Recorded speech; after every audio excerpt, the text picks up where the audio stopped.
Uns dels camps emergents als nostres centres educatius en els darrers anys són els de la robòtica, el pensament computacional i el de la intel·ligència artificial. Aquests ajuden a desenvolupar en l'alumnat processos cognitius per a resoldre problemes a través de la realització de passos seqüenciats que s'anomenen algoritmes. Cada vegada són més els centres educatius que treballen en aquestes capacitats, amb el seu alumnat i en edats més primerenques. El curs 2017-18 de Yolanda Martínez, actualment directora del CEP IBESTIM, en Xim Mollà, en Yatser Vietma i en Ramon Perpinyà, varen posar en marxa el programa de formació i transferència Robotip.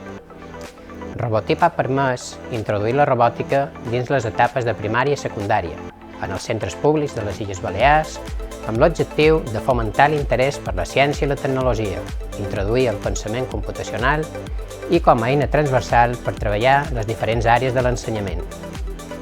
A data d'avui, ja han participat en el programa de formació i transferència Robotip 98 centres de primària amb un total de 406 docents formats i 64 centres de secundària donant formació a 326 docents.